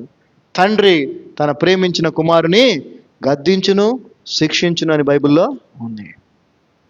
That is out of love. Yesu ప్రభు కూడా మన జీవితాల్లోకి అనేక శ్రమలు వస్తాయి అన్నాడు. ఎందుకు వస్తాయండి శ్రమలు? ఎందుకు వస్తాయి? మనల్ని సరిచేయటానికి. ఎందుకు వస్తాయి శ్రమలు? మనల్ని బలపరచడానికి. ఎందుకు వస్తాయి శ్రమలు? ఆ శ్రమలు దేవుడు సాక్ష్యంగా మార్చినప్పుడు ఆయనకి మహిమ కలగటానికి. So the person who comes from the earth speaketh of the earth. He that cometh from heaven is above all. చదవమా. పైనుండి వచ్చేవాడు అందరికీ పైనున్నవాడు, భూమి నుండి వచ్చేవాడు భూ సంబంధి అయి భూ సంబంధమైన సంగతులను గురించి మాట్లాడును. ఇప్పుడు అర్థమైంది కదా. భూ సంబంధమైన అంటే ఈ లోకానికి సంబంధించినవి. అది ఉద్యోగం, పెళ్లి, కథ, కార్ఖానా ఏదన్నా అవ్వచ్చండి. ఈ లోకానికి సంబంధించిన మాటలు మాట్లాడేవాడు ఎవడయ్యానంటే ఈ లోక సంబంధి. కానీ యేసు ప్రభు దగ్గర ఉన్న మాటలు ఏంటి? నిత్య జీవపు మాటలు. నీవే కదా నిత్య జీవపు మాటలు కలవాడు, మేము ఇంకెవరి దగ్గరికి వెళ్తాము అన్నారు. 32వ వచనం మనం చూస్తే, and what he said, what he hath seen and heard, that he testifieth, and no man receiveth his testimony. He that hath received his testimony hath set to his seal that God is true. For he whom God hath sent speaketh the words of God. For God giveth not the Spirit by measure unto him. చదవమా. తాను కన్న వాటిని గూర్చి విన్న వాటిని గూర్చి సాక్ష్యం ఇచ్చును, ఆయన సాక్ష్యము అంగీకరింపడు. తెలుసు, ఆయనకు ముందే తెలుసు. ఆయన ఎంత చెప్పినా ఆయన మాటలు ఎవరు నమ్మరని తెలుసు. ఆయన సాక్ష్యము అంగీకరించిన వాడు ఎవరైతే ఆయన సాక్ష్యము, పరలోక రాజ్యపు మాటలు, నిత్య జీవపు మాటలు, సత్యమునకు సంబంధించిన మాటలు ఎవరైతే విని వాటిని అంగీకరిస్తారో, దేవుడు సత్యవంతుడను మాటకు ముద్ర వేసి ఉన్నాడు. యేసు ప్రభు చేసిన బోధన ఎవరైతే అంగీకరిస్తారో, యేసు ప్రభు పలికిన నిత్య జీవపు మాటల్ని ఎవరైతే అంగీకరిస్తారో, వాటిని ఎవరైతే నమ్మి వాటిని అనుసరిస్తారో, వారు దేవుడు సత్యవంతుడైనటువంటి దాన్ని ఏం చేస్తున్నారు, దానికి ముద్ర వేసి ఉన్నాడు. ఒకవేళ నువ్వు నిత్య జీవపు మాటలు నమ్మకపోతే, యేసు ప్రభు ఏదైతే చెప్పాడో ఆ బోధన నువ్వు నమ్మకుండా నువ్వు వేరే వాటిని నమ్ముతున్నట్లయితే నువ్వెవరిని ఇబ్బంది, అంటే ఇంకా చెప్పాలని దేవుని అబద్ధకుడిగా చేస్తున్నట్టు. ఈరోజు యేసు ప్రభు బోధన, యేసు ప్రభు చెప్పిన మాటల కంటే ఒక మనిషి, లోకంలో పుట్టిన ఒక మనిషి సాతాను చేత ప్రేరేపించబడి లోక సంబంధమైన మాటలు చెప్తా ఉంటే వాటిని విని ఎంజాయ్ చేస్తూ వాళ్ళు ఎంతో సంతోషిస్తున్నటువంటి సందర్భం ఈ రోజున. సో బీ కేర్ఫుల్, జాగ్రత్తగా ఉండండి. ఎందుకంటే మోసపోవద్దు. వాడి పేరు డిసీవర్. సాతాను గడి పేరు ఏంటండి? డిసీవర్, మోసగాడు. వాడు మోసం చేయడానికి వస్తాడు. సో మన ఫోకస్ అంతా దేని మీద ఉండాలంటే నిత్య జీవపు మాటల మీద ఉండాలి. కొలసియన్స్ 3 చదవండి, 1 నుంచి 5 వరకు. కొలసీలకు రాసిన పత్రిక. Because our destination is that. Colossians 3, 1 to 4 చూడండి, 1 నుంచి 4 వరకు మనం చదివినట్లయితే, if you then be risen with Christ. Paulu గారు రాస్తున్నారు, పౌలు గారు అంటున్నారు, మీరు క్రీస్తుతో కూడా లేపబడిన వారైతే. ఏమండి? మీరు క్రీస్తుతో కూడా లేపబడిన వారైతే. చెప్పండి, ఎంతమంది క్రీస్తుతో కూడా లేపబడిన వారు ఉన్నారు ఇక్కడ? క్రీస్తుతో కూడా లేపబడిన వారు అంటే ఎవరు చెప్పండి? మనందరం కదా, చేతులు ఎత్తేస్తాం. లేపబడటం అంటే ఏంటి? పునరుద్ధానం కదండి లేపబడటం. లెగవాలంటే ముందేం అవ్వాలి?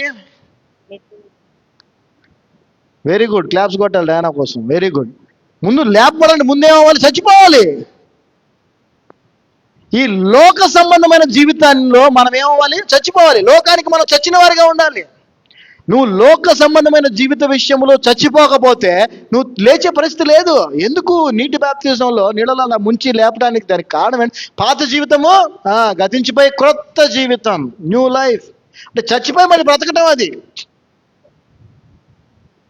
యేసు ప్రభువుతో పాటు, క్రీస్తుతో పాటు మనం కూడా లేచిన వారమైతే అంటే దాని అర్థం ఏంటి? ముందు చచ్చిపోతేనే లెగవగలం. కాబట్టి ముందు మన జీవితం పాపం విషయంలో, లోకం విషయంలో, లోక సంబంధమైన ఆశల విషయంలో చచ్చిపోయిందా లేదా? పాతి పెట్టబడిందా లేదా?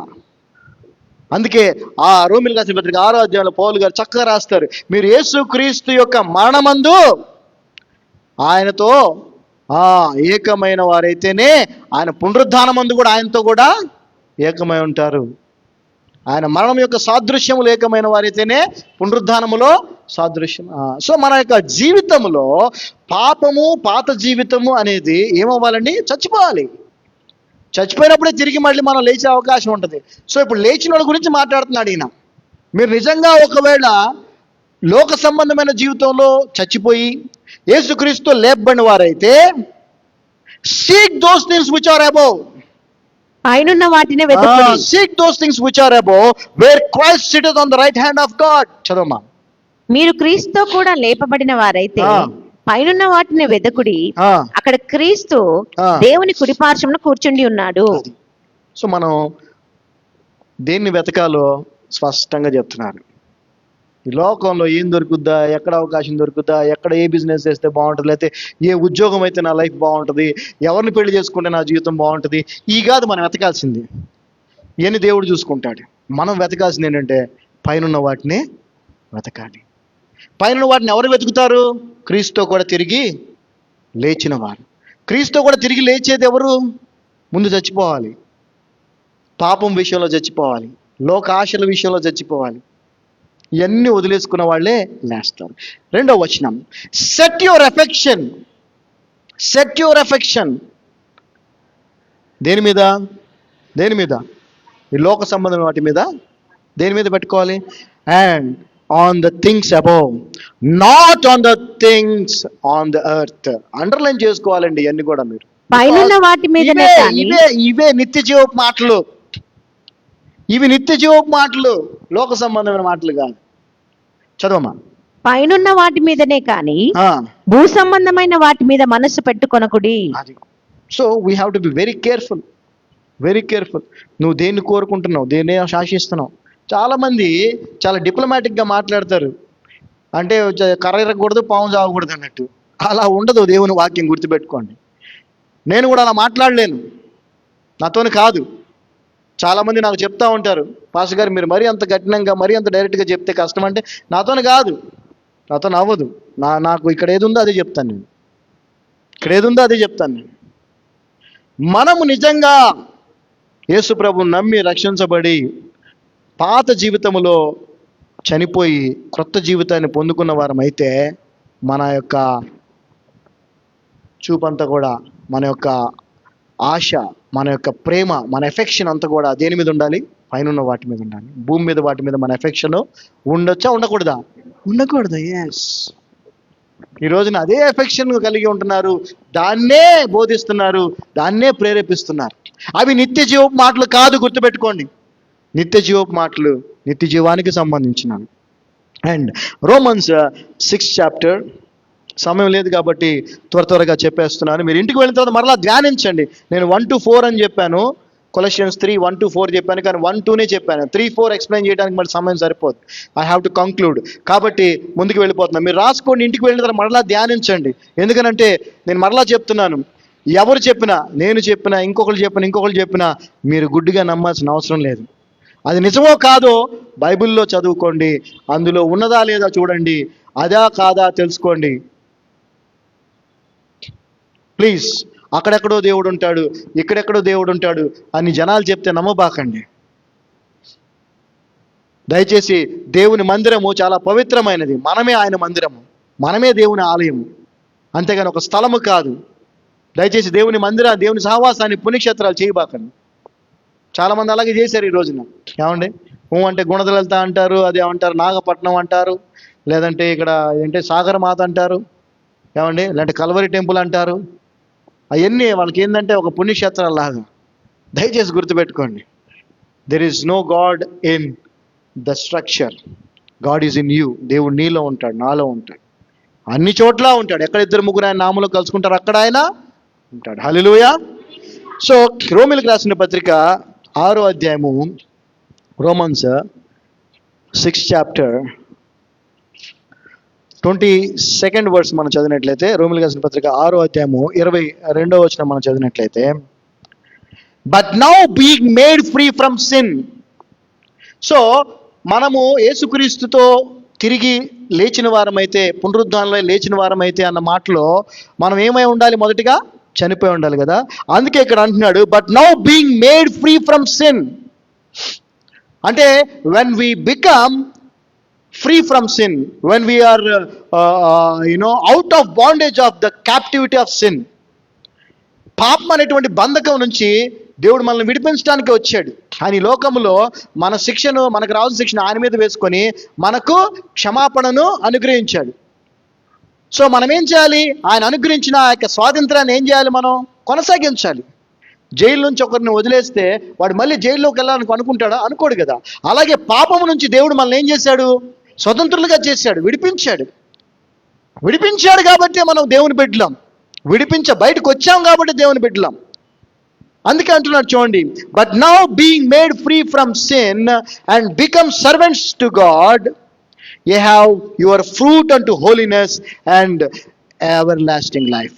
చదవమ్మా. ఆయనను ఇప్పుడు పాపం నుండి విమోచింపబడి దేవునికి దాసులైనందున. చూసారా, దేవునికి దాసులం అంటే మనం ఎవరికి దాసులం? దేవునికి. ఒకప్పుడు దేనికి దాసులం? మనం పాపమునకు దాసులం.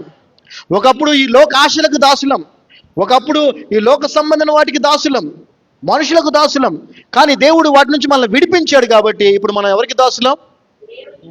దేవునికి దాసులు. అంటే దేవుడు ఏం చెప్తే అది చేయాలి కదా. దాసుల పని ఏంటి? యజమాని చెప్పిన పని చేయటమే. చేయాలి. చదవమ్మా. ఆయనను ఇప్పుడు పాపము నుండి విమోచింపబడి దేవునికి దాసులైనందున పరిశుద్ధత కలుగుటయే మీకు ఫలము, దాని అంతము నిత్య జీవము. హల్లెలూయా. We have to live a holy life. పరిశుద్ధమైన జీవితాన్ని జీవించాలి. అలా పరిశుద్ధమైన జీవితాన్ని జీవించినప్పుడు ఆ జీవితానికి కలిగే అంతం ఏంటండి? నిత్య జీవం. నీ ఇష్టం వచ్చినప్పుడు నీ ఇష్టం వచ్చినట్టు జీవిస్తే ఆ జీవితానికి వచ్చే అంతం నిత్య జీవం కాదు, నరకం. ఆయన పరిశుద్ధుడు కాబట్టి ఆయన మనల్ని పరిశుద్ధుడిగా ఉండటానికే పిలిచాడు. వాక్యంలో రిఫరెన్స్ చెప్పాలంటే సమయం సరిపోదు. మనల్ని ఆయన పిలిచింది ఎలాగుండమని మన ఇష్టం వచ్చినట్ట? పరిశుద్ధులుగా ఉండటకే మనము పిలువబడ్డామని పేతురు చెప్తా ఉన్నాడు స్పష్టంగా కదా. ఆయన పరిశుద్ధుడు కాబట్టి పరిశుద్ధులుగా ఉండడానికి మనల్ని పిలిచాడు. సో పరిశుద్ధులుగా మనం ఉన్నప్పుడే ఆ జీవితం యొక్క అంతము ఏమై ఉంటుంది? నిత్య జీవం. The end of the holy life is అంటూ everlasting life, eternal life. So దేవుని సేవకుల యొద్ద, యేసుక్రీస్తు యొద్ద, దేవుడు ఏర్పాటు చేసుకున్న సేవకుల యొద్ద ఉండే మాటలు ఏంటంటే నిత్య జీవానికి సంబంధించిన మాటలే ఉంటాయి. మన నిత్య జీవానికి ఎలా తీసుకువెళ్ళాలో చెప్పే మాటలు, ఏం చేయకూడదో ఏం చేయాలో చెప్పే మాటలు, అక్కడ గొప్పగా ఉండాలంటే ఇక్కడ ఏం చేయాలో చెప్పే మాటలు అవే ఉంటాయి. అవే ప్రభువు మాటలు గుర్తుపెట్టుకోండి, అవే దేవుని మాటలు గుర్తుపెట్టుకోండి. ఆ తర్వాత 23వ వచనం మనం చదివితే, for the wages of sin is death, but the gift of God is eternal life through Jesus Christ our Lord. ఏలయనగా పాపం వలన వచ్చే జీతం మరణము, అయితే దేవుని కృపావరము మన ప్రభు అయిన క్రీస్తు యేసునందు నిత్య జీవము. నిత్య జీవము. ఆయన వచ్చిందే నిత్య జీవం అవటానికి. దేవుని వరమే నిత్య జీవము. మనం కావాల్సింది పొందుకోవాల్సింది నిత్య జీవం అయినప్పుడు, యేసు ప్రభు చెప్పిన మాటలన్నీ నిత్య జీవానికి సంబంధించినవి అయినప్పుడు మనం కూడా అవే మాట్లాడుకోవాలి. మనం కూడా వాటికే సిద్ధపడాలి, వాటినే బోధించాలి తప్ప ఈ లోక సంబంధమైన మాటలు మనం మాట్లాడకూడదు, బోధించకూడదు. ఎందుకంటే ఆయన లోక సంబంధమైన మాటలు కలిగిన వాడు కాదు, ఆయన నిత్య జీవపు మాటలు కలిగిన వాడు. So the wages of sin is death, but the gift of God is eternal life through Jesus Christ our Lord. యేసుక్రీస్తు వారు ఆ శిలువలో మరణించడం ద్వారా ఆయన మనకు అనుగ్రహిస్తుంది ఏంటంటే నిత్య జీవం. నిత్య జీవం. కొన్ని సందర్భాలు చూద్దాం. యేసు ప్రభు దగ్గరికి దేనికోసం ఎవరెవరు వచ్చారు? నికోదేమోస్ వచ్చింది కూడా దేనికోసం అండి? నిత్య జీవం కోసమే కదా. ఆ తర్వాత మత్తయి సువార్త 19వ అధ్యాయం 16వ వచనం చదవండి ఒకసారి. మత్తయి సువార్త 19వ అధ్యాయం 16వ వచనం. Matthew Gospel 19 chapter 16th verse. And behold, one came and said unto him, Good master, what good thing shall I do that I may have eternal life? ఇదిగో ఒకడు ఆయన వద్దకు వచ్చి బోధకుడా నిత్య జీవం పొందుటకు నేను ఏ మంచి కార్యం చేయవలనని ఆయనను అడిగాను. ఏమండి, ఈ రోజున ఎవరైనా పాస్టర్ దగ్గరికి వచ్చి, పాస్టర్ గారు నేను నిత్య జీవానికి వెళ్ళాలి, నేనేం చేయాలని అడుగుతున్నారు? ఎవరన్నా అడుగుతున్నారా? పాస్టర్ గారు నాకు ఉద్యోగం కావాలి, పాస్టర్ గారు నాకు పెళ్లి సంబంధం మంచి సెటిల్ అవ్వాలి, పాస్టర్ గారు నేను ఇల్లు కొనుక్కోవాలి, ఏం చేయాలి? ఈయనేం చెప్తాడు తెలుసా? అమ్మ 20 రోజులు ఉపవాస ప్రార్థన చేయి, ఆ తర్వాత మంచి మొత్తం కానుక తీసుకొచ్చాడై, అప్పుడు దేవుడు నీ కార్యం చేస్తాడంట.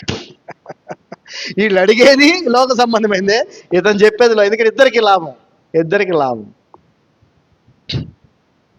ఈయన వచ్చి ఏం అడుగుతున్నాడు?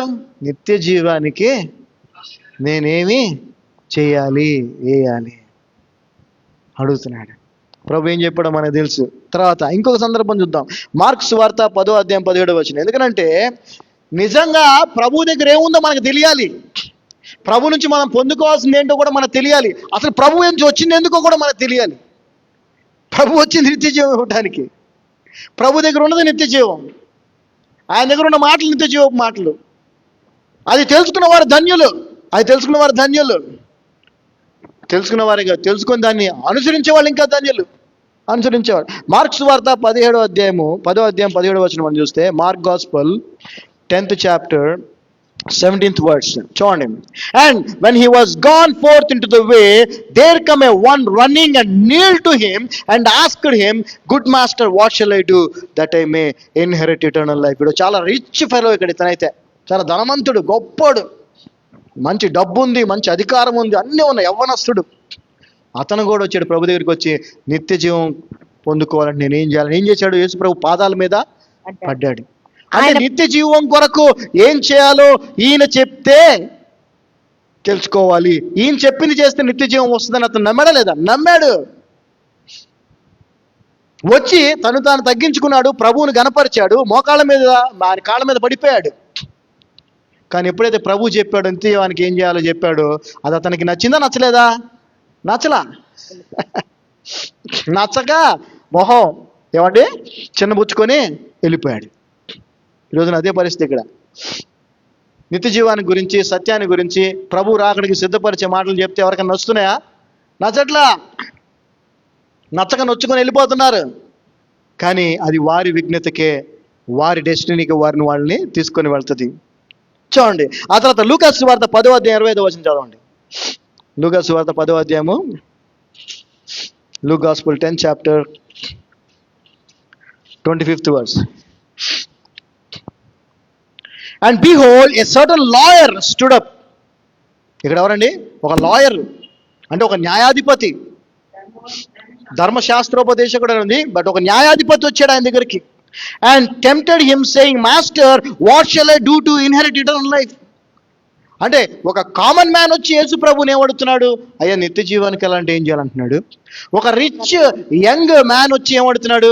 అయ్యా నిత్య జీవానికి వెళ్ళాలంటే నేనేం చేయాలని అడుగుతున్నాడు. ఒక లాయర్ వచ్చి, ధర్మశాస్త్రోపదేశకుడు వచ్చి కూడా యేసు ప్రభుని ఏమడుతున్నాడు?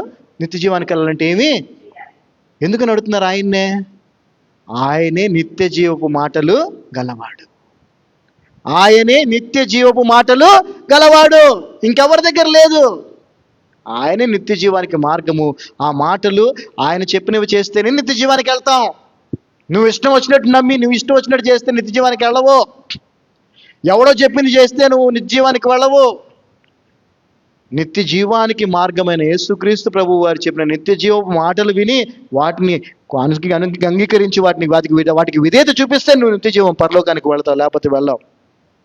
లూకా సువార్త 18వ అధ్యాయం 18వ వచనం చూడండి. అంటే వీళ్ళందరూ ఎవరయ్యా అనంటే యేసు ప్రభు దగ్గర నిత్య జీవపు మాటలు ఉన్నాయని తెలుసుకున్నవారు, ఆయన దగ్గరే అవి దొరుకుతాయని తెలుసుకున్నవాళ్ళు. కానీ ఆ మాటలు చెప్పిన తర్వాత వాటిని ఫాలో చేసిన వాళ్ళు చాలా కొద్ది మంది. లూకా సువార్త 18వ అధ్యాయం 18వ వచనం. అధికారి ఆయనను చూచి, సర్టన్ రూలర్, ఇక్కడ అధికారి, asking him saying, good master, what shall I do to inherit internal life? చదవమ్మా. సద్బోధకుడా, నిత్య జీవమునకు వారసుడగుటకు నేనేమి చేయవలనని ఆయన అడిగిను. చూసారా? సో ప్రతి ఒక్కరి ప్రశ్న ఒకటే, నికోదెమస్ నుంచి ప్రతి ఒక్కరి ప్రశ్న ఒకటే, నిత్య జీవానికి మేమేమి? ఎందుకంటే ఆయన వచ్చింది దానికోసమే, ఆయన చెప్పేది ఆ విషయాలు. ఎందుకంటే ఆ నిత్య జీవపు మాటలు ఆయన దగ్గరే ఉన్నాయి. ప్రతి సందర్భంలో ఇప్పుడు మీరు చదవండి, సువార్తలు చదవండి, ఎన్నిసార్లు ఆయన నిత్య జీవం గురించి మాట్లాడాడు. ఎందుకంటే ఆయన పైనుంచి వచ్చాడు, ఆయన వాటి మాటలే మాట్లాడు, ఆ మాటలే మాట్లాడతాడు. భూమిలోంచి వచ్చినాడు భూ సంబంధం మాటలే మాట్లాడతాడు. సో దయచేసి గుర్తుపెట్టుకోండి, ఎవరు దేవుని చేత ఏర్పాటు చేయబడిన సేవకులు, ఎవరు దేవుని చేత మరి ఏర్పాటు చేయబడి క్రీస్తు బోధను, సత్య బోధను బోధిస్తున్నారనే విషయాన్ని మీరు తెలుసుకోవాలంటే మీరు బైబిల్ చదివితే తప్ప తెలియదు. ఎందుకంటే ఇక్కడ చెప్పే మాటలు కూడా మీకు నమ్మాలనిపించు, ఎందుకంటే అక్కడ చెప్పే మాటలు చాలా హాయిగా ఉంటాయి, మంచిగా ఉంటాయి. ఇవన్నీ కూడా ఖండిస్తాయి, ఇవన్నీ కూడా మనల్ని సరిచేస్తాయి, ఇవన్నీ మనల్ని ఏం చేస్తాయండి? సరిచేస్తాయి, ఖండిస్తాయి. కాబట్టి మనకు నచ్చవు. కానీ వాక్యము అద్దము ఏంటండి? వాక్యము అద్దము మనం ఏంటో మనకు చూపిస్తుంది. అద్దంలో నుంచినప్పుడు, అద్దం ఎదురు నుంచినప్పుడు మనం ఏం చేస్తాం? సరి చేసుకుంటాం. జుట్టు, బట్టలు అన్నీ సరి చేసుకుంటాం. వాక్యము కూడా అద్దం, మనం ఏంటో చూపిస్తుంది, అంటే మనలో లోపాలు చూపిస్తుంది. దాన్ని మనం ఏం చేయాలి? సరి చేసుకోవాలి. ఈరోజున లోపాలని చెప్పేటువంటి వాళ్ళు లేరు. ఎందుకంటే చెప్తే సంఘం రారు, మానేస్తారు కదా, చెప్పరు.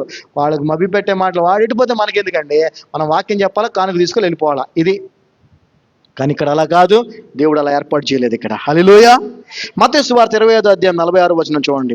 యేసు ప్రభు వారు ఆయన తీర్పును గురించి కూడా చక్కగా ముందే చెప్పాడు.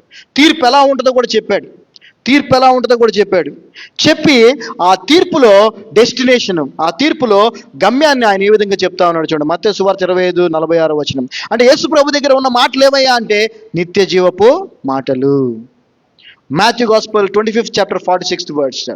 And these shall go away into everlasting punishment, but the righteous into life eternal life. చదవమ్మా. వీరు నిత్య శిక్షకును నీతిమంతులు నిత్య జీవమునకును పోదురు.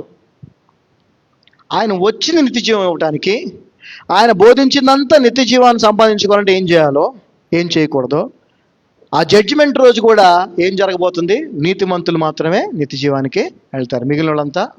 నీతిమంతులు ఎవరయ్యా అంటే పైన వచనాలు చదవాలి. ఎవరు నీతిమంతులు చెప్పండి? ఎవరు నీతిమంతులు? 30 ఆకలికున్నోడికి అన్నం పెట్టినోడు, వస్త్రం ఇచ్చినోడు, అంతేగాని ఉపవాస ప్రార్థనలు చేసినోడు, క్రిస్మస్ సెలబ్రేషన్ ట్రీ పెట్టి కేక్ కట్ చేసినోడు కాదు. గుర్తుపెట్టుకోండి. పెద్ద గ్రౌండ్లో పెద్ద మీటింగ్ పెట్టినోడు, ఇవన్నీ కాదు అక్కడ. లేకపోతే 100,000 మందికి బాప్తిసం ఇచ్చినోడు కాదు. నిన్ను వలె నీ పొరుగు వారిని ప్రేమించిన ఆజ్ఞను అనుసరించిన వాడే నీతిమంతుడు. అతడే పరలోక రాజ్యానికి, నిత్య జీవానికి వారసుడు. దానికే అతనే వెళ్తాడు. సో దయచేసి అర్థం చేసుకోండి, ప్రభువు ఎప్పుడు మాట్లాడినా ఆయన నిత్య జీవం గురించే మాట్లాడాడు. ఆయన నిత్య జీవపు మాటలు కలవాడు. మనం కూడా మరి వివాహము అనగా గొర్రెపిల్ల వివాహ మహోత్సవం దగ్గర పడతా ఉంది కాబట్టి మనం సిద్ధపడాలండి. దయచేసి గుర్తుపెట్టుకోండి, సిద్ధపడాలి. రీసెంట్ సందర్భాల్లో చాలా మందితో నాకు మరి మాట్లాడే అవకాశం, కాన్వర్సేషన్ జరిగినప్పుడు అందరికీ చెప్తా ఉన్నాను, వీ డోంట్ వాంట్ ఎనీథింగ్, మాకు ఈ లోక సంబంధం ఏం అవసరం లేదు. రేపు అనేది ఉంటే ఆ రేపటి గురించి దేవుడు మాకు సహాయం చేస్తాడు. ఈరోజు ప్రభు కొరకు మనం ఏం చేస్తున్నాం? ఈరోజు మనం ప్రభుకి ఇష్టంగా జీవించామా లేదా? ఇది మనం చూసుకోవాలి. మార్క్స్ వార్త 10వ అధ్యాయం చూడండి ఒకసారి. మార్క్స్ వార్త 10వ అధ్యాయం 28వ వచనం నుంచి. Mark gospel 10th chapter 28th verse. మీరు సువార్తలు చదవండి, 4 సువార్తలు చదవండి, ప్రభువు మాట్లాడిన మాటలు చూడండి. మీరు ఇంటికి వెళ్ళిన తర్వాత ఎన్నిసార్లు ప్రభువు నిత్య జీవాన్ని గురించి మాట్లాడారు. ఆయన దగ్గర నిత్య జీవానికి సంబంధించిన మాటలు లేవు, లోక సంబంధించిన మాటలు లేవు. ఆయన క్లియర్గా చెప్తా ఉన్నాడు, ఈ లోకంలో మీరు ధనం కూర్చుకోబాకండి, పరలోకంలో ధనం కూర్చుకోండి అంటున్నాడు. సో ఏది చెప్పినా కూడా ఈ రోజున జనాలు దాన్ని నమ్మే పరిస్థితులు లేరు. ఎందుకనంటే జనులు హితబోధన సహింపక దురచెవులు గలవారై తమ స్వకీయ దురాశలకు అనుకూలమైన బోధకులను తమ కోసం పోగు చేసుకొని సత్యమునకు చెవినీయక కల్పన కథల వైపు మొగ్గు చూపు కాలం వచ్చునని రాయబడి ఉంది. అదే జరుగుతూ ఉంది. మార్క్స్ వార్త 10వ అధ్యాయం 28వ వచనం మనం చదివినట్లయితే 28th verse. Then Peter began to say unto him, Lo, we have left all and have followed thee. ప్రభు చెప్పినట్టే శిష్యులు ఏం చేశారు? వారికి ఉన్న సమస్తము విడిచిపెట్టారు. ఈ లోక సంబంధమన్నీ వదిలేశారు. ఈ లోక సంబంధమైన ఆశలు కాదు, ఈ లోక సంబంధమైనటువంటి వ్యాపారాలు అవ్వచ్చు, ఏవో అవన్నీ వదిలేశారు. వదిలేసి యేసు ప్రభుని వెంబడిస్తున్నారు. మరి మేము అలా చేస్తున్నాం కదయ్యా, మాకేంటి లాభం అని అడిగాడు. అడిగినప్పుడు ప్రభు ఏం చెప్తున్నాడు చూడండి. And Jesus answered and said, Verily I say unto you, there is no man that hath left house or brethren or sister or father or mother or wife or children or lands for my sake and gospel's, but he shall receive 100-fold now in this time houses and brethren and sisters and mothers and children and lands with persecution, and in the world to come eternal life. చదవమ్మా. పేతురు, ఇదిగో మేము సమస్తమును విడిచిపెట్టి నిన్ను వెంబడించితిమని ఆయనతో చెప్పసాగెను. So ప్రభు చెప్పింది చేశారు, వాళ్ళు చేశారు, అన్ని వదిలేశారు. ఏంటి మరి మా పరిస్థితి ఏంటి అని అన్నప్పుడు ప్రభు చెప్తున్నాడు ఏమని? అందుకు యేసు ఇట్లా నేను నా నిమిత్తమును సువార్త నిమిత్తమును ఇంటినైనను అన్నదమ్ములనైనను అక్క చెల్లెళ్ళనైనను తల్లిదండ్రులనైనను పిల్లలనైనను భూములనైనను విడిచినవారు ఇప్పుడు ఇహమందు హింసలతో పాటు. చూడండి, జాగ్రత్త గమనించండి. ఈ లోకములో ప్రభువు కొరకు, సువార్త కొరకు మనము కొన్ని సందర్భాల్లో దేన్నైనా ఎవరినైనా విడిచిపెట్టాల్సిన పరిస్థితి రావచ్చు. అప్పుడు మనం ఏం చేయాలి? విడిచిపెట్టేయాలి. అమ్మో నా చెల్లి కదా, అమ్మో నా అక్క కదా అంటే కుదరదు. నీకు దేవుడు ముఖ్యమా, వాళ్ళు ముఖ్యమా? నీకు ఆస్తి ముఖ్యమా, దేవుని పని ముఖ్యమా? ఏది ముఖ్యం అని నువ్వు అనుకున్నప్పుడు ఖచ్చితంగా దేవునికి ప్రాధాన్యత ఇవ్వాలి. అలా మనం ఎప్పుడైతే ఆయన కొరకు వదులుకుంటామో ఆయనంట 100 రెట్లు అధికంగా మనకి ఇస్తాడంట. ఈ రోజున మాకు 100 రెట్లు అధికంగా ఇచ్చాడు దేవుడు. ఇచ్చాడు. ఎలా ఇచ్చాడనంటే మీకు చెప్తాను, ఎలా ఇస్తాడని మీకు చెప్తాను. సంఘము అనేది యేసుక్రీస్తు యొక్క శరీరం. అవునా? శరీరమేనా? యేసుక్రీస్తు యొక్క శరీరం. ఆ శరీరంలో మనందరము భాగాలం కదా. ఇప్పుడు నా శరీర భాగాల్లో నా చెయ్యి ఉంది, నా కాలు ఉంది, ఓకే. సో కళ్ళు ఇవన్నీ ఉన్నాయి. ఇప్పుడు నాకున్నటువంటి బండి, నాకున్నటువంటి ఇల్లు, నాకున్నటువంటి కారు, నాకున్నటువంటి బట్టలు చేతివేనా లేకపోతే కాలు అన్ని భాగాలియా? ఆ బండి అవన్నీ ఒక చేతియేనా, నోటియేనా?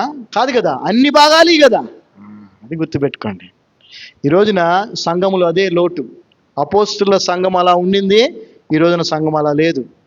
అపోస్తుల సంఘములో వారు కలిగి ఉన్నవన్నీ కూడా సమిష్టిగా వారు కలిగి ఉన్నారు. ఇది నీది, ఇది నాది అని ఎవరు అనుకోలేదు, ఇదంతా మనది అనుకున్నారు.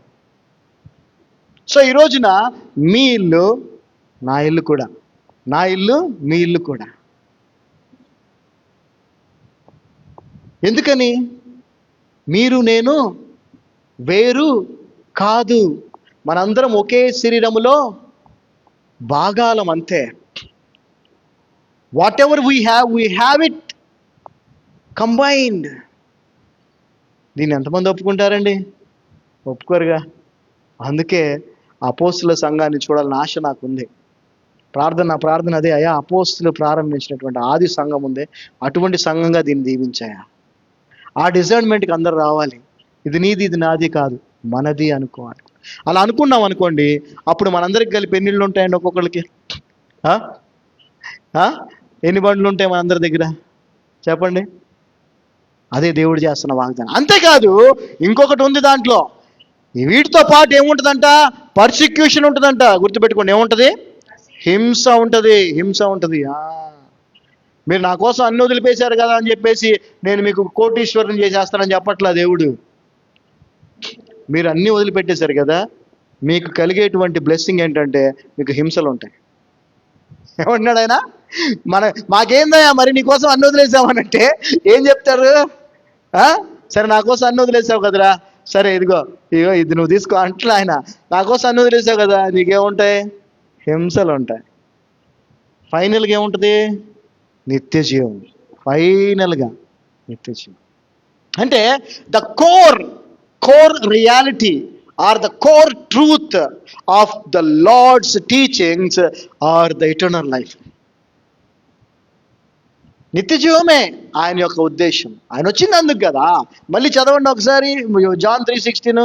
దేవుడు లోకమును ఎంతగానో ప్రేమించను. ఎందుకు అద్వి కుమారుని ఎందుకు ఇచ్చాడు?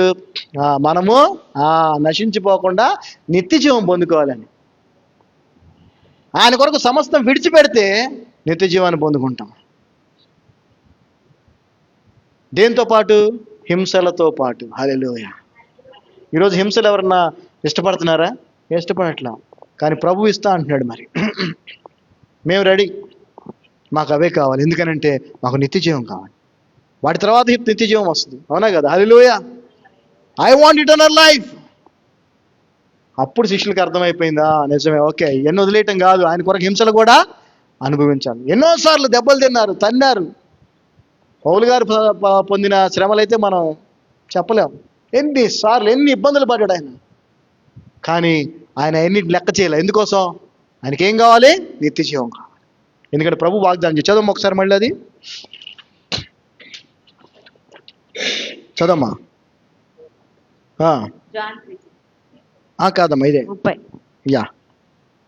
అందుకు యేసు ఇట్లనెను, నా నిమిత్తమును సువార్త నిమిత్తమును ఇంటినైనను అన్నదమ్ములనైనను అక్కచెల్లెండ్రనైనను పిల్లలనైనను భూములనైనను విడిచినవాడు ఇప్పుడు ఇహమందు హింసలతో పాటు, దేంతో పాటు అండి? హింసలతో పాటు, ఆశీర్వాదాలతో పాటు, బిల్డింగులతో, BMW కారులతో పాటు అనుందా? సుఖమైన కంఫర్టబుల్ లైఫ్ అనుందా? హింసలతో పాటు. హింసలతో పాటు నూరంతలుగా ఇండ్లను, నూరంతలుగా ఇండ్లను, అన్నదమ్ములను, అన్నదమ్ములను, వీరందరూ అక్క అన్నదమ్ములే. చెల్లెళ్ళను, మనందరం తల్లులను, అన్నదమ్ములే. పిల్లలను, పిల్లలను, భూములను రాబో లోకమందు నిత్య జీవము రాబో లోకమందు పొందునని నిత్య జీవం మీతో పొందునని. నిశ్చయంగా చెప్పుచున్నాను. ఫైనల్ గా ఏంటది? నిత్య జీవం. యేసు ప్రభు ఏం కలిగి ఉన్నాడండి? నిత్య జీవపు మాటలు. కొన్ని రిఫరెన్సెస్ చెప్తాను, జస్ట్ రాసుకోండి, టైం లేదు కాబట్టి ఇంటికి వెళ్ళి చదవండి. దయచేసి. ఎందుకనంటే చాలా మంది దేవుడు దేవుడు దేవుడు అనుకుంటున్నారు, దేవుడు దేవుడు దేవుడు అని మాట్లాడుతున్నారు, యేసుప్రభు యేసుప్రభు అంటున్నారు, మాకు తెలుసు అనుకుంటున్నారు. వాక్యమే దేవుడు. ఏంటండి? వాక్యం. వాక్యం నీకు తెలియకపోతే దేవుడు నీకు తెలియదు. దయచేసి అపోహలో బతకబాకండి. If you don't know the word of God, you don't know the Lord. So దయచేసి ఇంటికి వెళ్తున్న ధ్యానం ఇవి చదవండి. చదివితే మీకు ఇంకొంత తెలుస్తుంది. సమయం లేదు చెప్పడానికి. చాలా చూడండి, ఇక్కడ ఎన్ని రిఫరెన్సెస్ ఉన్నాయి, రెడ్లో రాసిన రిఫరెన్సెస్, ఇవన్నీ చెప్పాలి కానీ టైం లేదు. కాబట్టి మీకు చెప్తున్నాను, ఇంటికి వెళ్ళి ధ్యానించండి. యోహాను సువార్త 4:34 నుంచి 36 వరకు. John gospel 4th chapter 34 to 36. యేసుప్రభు వారు నిత్య జీవం గురించి అక్కడ మాట్లాడటం జరిగింది. యోహాను సువార్త 5వ అధ్యాయం 39వ వచనం. John gospel 5th chapter 39th verse. యోహాను సువార్త 10వ అధ్యాయం 25 నుంచి 30 వరకు. John gospel 10th chapter 25 to 30. John gospel 12th chapter 25th verse. యోహాను సువార్త 12వ అధ్యాయం 25వ వచనం. ఆ తర్వాత అపోస్తులు కూడా నిత్య జీవం గురించే వాళ్ళు బోధించారు. అపోస్తుల కార్యములు 13వ అధ్యాయము 48వ వచనం. రోమిలికి రాసిన పత్రిక 2వ అధ్యాయం 7వ వచనం. Romans 2:7 is about eternal life. Romans 5:21 is about eternal life.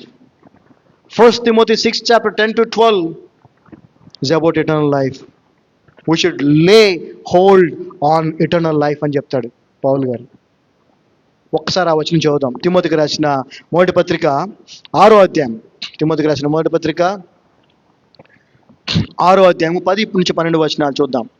For the love of money is the root of all evil. జాగ్రత్తగా గుర్తుపెట్టుకోండి అమ్మా. చాలా మంది డబ్బు సంపాదించాలని ఆశతో ఉన్నారు. డబ్బు సంపాదించాలి, బాగా సంపాదించాలని ఆశనే విగ్రహారాధన అని బైబిల్ చెప్తా ఉంది. కవటస్నెస్ ఈజ్ ఐడలట్రీ అని కొలెషన్స్ 3:5 చెప్తుంది. కొలెషన్స్ రాసిన పత్రిక 3:5 ధనాపేక్షను విగ్రహారాధనగా పోల్చాడు దేవుడు. సో ధనాపేక్ష మనకు ఉండకూడదు. For the love of money is the root of all evil, which while some coveted after, they have erred from the faith and pierced themselves through with many sorrows. But thou, O man of God, flee these things and follow after righteousness, godliness, faith, love, patience, meekness. Fight the good fight of faith. Lay hold on eternal life. చూసారా, ఈ ధనాపేక్ష అన్ని చెడుకి మూలం అదేనంట. దాని వెనకాల ఎంతో మంది పాడైపోయారు, దేవుడి నుంచి తొలగిపోయారు. సో మనం అలా అవ్వద్దని చెప్తున్నాడు. మనం ఏం చేయాలి? నీతిని వెంబడించాలి, పరిశుద్ధతను వెంబడించాలి, విశ్వాసాన్ని సంపాదించుకోవాలి, ప్రేమ, సహనము, ఓర్పు, తగ్గింపు కలిగి ఉండాలి. అదేవిధంగా విశ్వాసముతో కూడిన మంచి పోరాడాలి. దేని కొరకు? టు లే హోల్డ్ ఆన్ ఇటర్నల్ లైఫ్. అది చదవమ్మా, 12th verse చదవమ్మా. 12th verse. విశ్వాస సంబంధమైన మంచి పోరాటం పోరాడము, నిత్య జీవమును చేపట్టుము. దాని పొందుటకు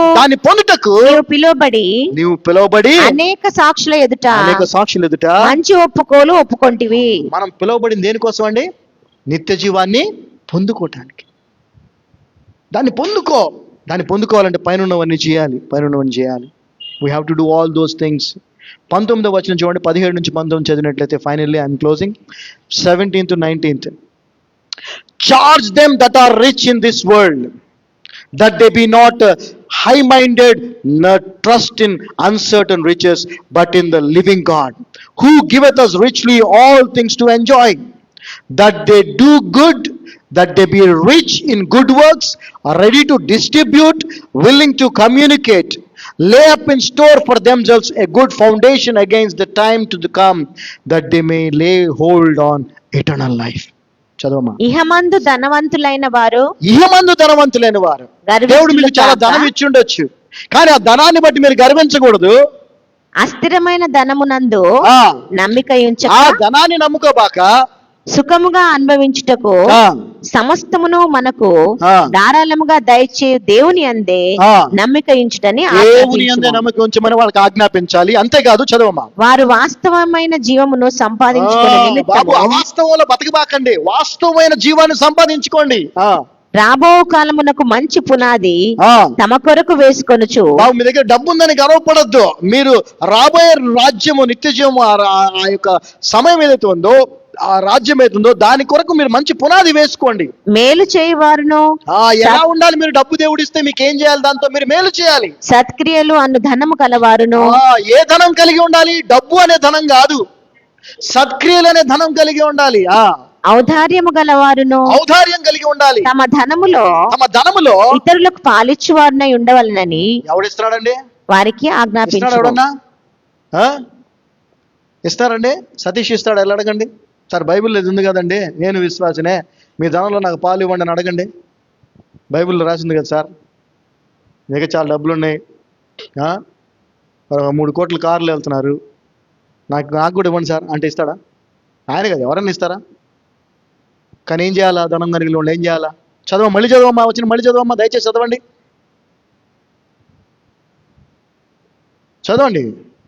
వారు వాస్తవమైన జీవమును సంపాదించుకుని నిమిత్తము రాబో కాలమునకు మంచి పునాది తమ కొరకు వేసుకొనుచు. మేలు చేయవారును. మేలు చేయవారును. సత్క్రియలు అని ధనము గలవారును. సత్క్రియలను ధనము గలవారును. ఔదార్యము గలవారును. తమ ధనములో ఇతరులకు పాలిచ్చువారునై ఉండవలెనని వారికి ఆజ్ఞాపించుము. ఏం చేయాలంటే వాళ్ళకి, అయ్యో మనం చెప్పకూడదండి, మనం ఎవరు అండి వాళ్ళకి చెప్తానికి అంటారు కొంతమంది. వాళ్ళు చెప్పకూడదండి, మనం ప్రార్థన చేయాలి వాళ్ళ కోసం. బైబిల్ ఏం చెప్తుంది? చెప్పమంటుంది, ఆజ్ఞాపించమంటుంది, చెప్పమన్నట్లు. ఏమంటుందండి? ఆజ్ఞ అంటే ఏంటి? Command. As a servant of God, you and I must command the rich to be humble, to share the riches with the needy. ఆజ్ఞాపించమని చెప్తా ఉంది. ఎవడు చెప్పడు ఇట్లాంటి, చెయ్యరు కూడా. చెప్పిన వారిని, చేసిన వారిని ఏం చేస్తారు? వద్దనుకుంటారు, అంతే. హల్లెలూయా. We don't mind. అపోస్తులు చేశారు ఆ పని. హల్లెలూయా. అపోస్తులు చేశారు. చదవమ్మా, 19వ వచనం చదివామా, 19th verse. Right. So this is what the Bible is all about. దేవుడు మనకిచ్చినటువంటి ధన్యత ఏంటంటే,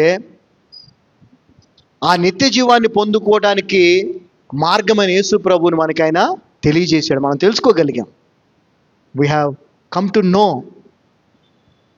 అయితే ఇంకోటి మనం చేయాలి. తెలుసుకోగానే సరిపోలేదు కదా, ఏం చేయాలి? మనం తెలుసుకున్న దాన్ని మనం అనుసరించాలి. సో యేసు ప్రభు దగ్గర ఉన్నవి నిత్య జీవపు మాటలు. ఆయన దగ్గర తప్ప ఇంకెవరి దగ్గర లేవు. మన గమ్యం కూడా నిత్య జీవమే. ఆయన మన కొరకు ఈ లోకానికి వచ్చి ప్రాణం పెట్టింది కూడా మనకి నిత్య జీవాన్ని ఇవ్వటానికే, ఈ లోకపు సంబంధమైనవి కాదు. ఆయన మాట్లాడిన మాటలన్నీ కూడా పరలోక సంబంధమైనవి, నిత్య జీవపు మాటలు.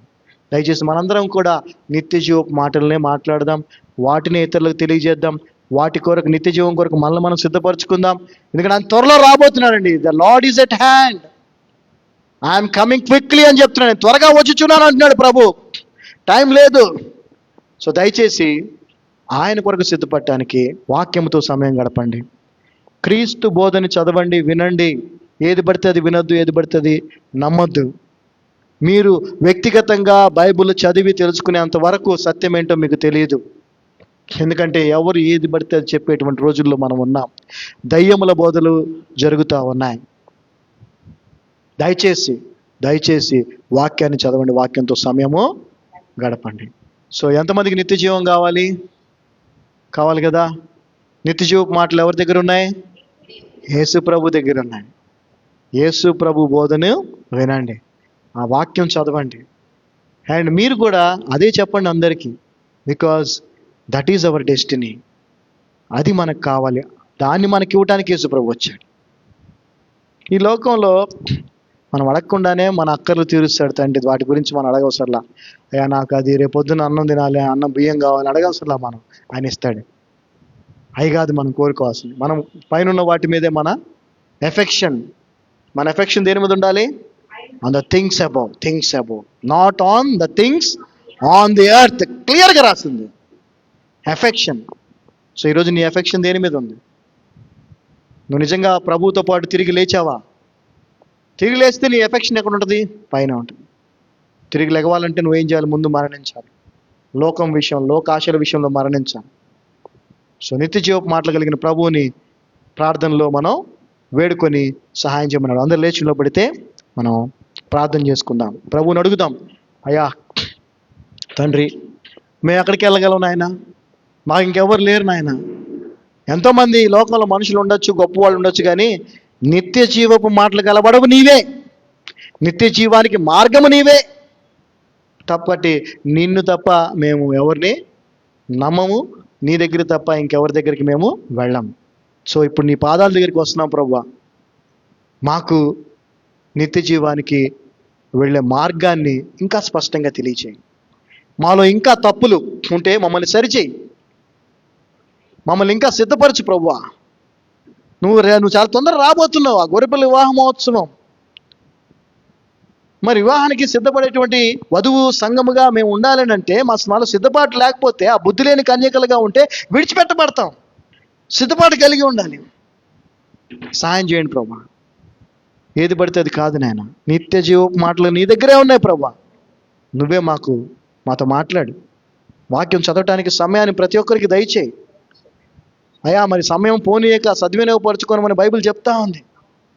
చాలామంది నాయన, ఎంతోమంది సేవకులు, సేవకురాండ్లు కూడా వాక్యాన్ని చదవట్లేదు. ప్రభువా సహాయం చేయి, ప్రతి ఒక్కరికి సహాయం చేయి. ఎందుకంటే సత్యం అందులోనే ఉంది. లేకపోతే 10 మంది అభిప్రాయాలు, 10 మంది బోధలు కన్ఫ్యూజన్లకు పడేస్తాయి. సత్యం తెలిస్తే మేము కన్ఫ్యూజన్ లేకుండా ఎంతో క్లియర్గా మంచి అండర్స్టాండింగ్తో ఉండగలం. మీ కృపను మా అందరికి అనుగ్రహిస్తున్నావు. నీకు వందనాలు. మమ్మల్ని ప్రత్యేకపరిచినందుకు వందనాలు. నువ్వు అన్నావు ప్రభా, నేను ఈ లోక సంబంధిని కానంటే మీరు కూడా ఈ లోక సంబంధులు కాదు అన్నావు తండ్రి. అలాగే వాక్యం చెప్తా ఉంది, మా పౌరత్వము పరలోకమందున్నది. We are the citizens of heaven, not the earth. ఈ యొక్క సత్యాన్ని గ్రహించిన వారమై మా ఎఫెక్షన్ అంతా పైన వాటి మీద పెట్టుకోవడానికి కావాల్సిన కృపను అనుగ్రహించమని నజరేయుడైన యేసు నామమున ప్రార్థిస్తున్నాము తండ్రి. Amen, amen, amen. God blessed us. We are all blessed. Praise the Lord. Praise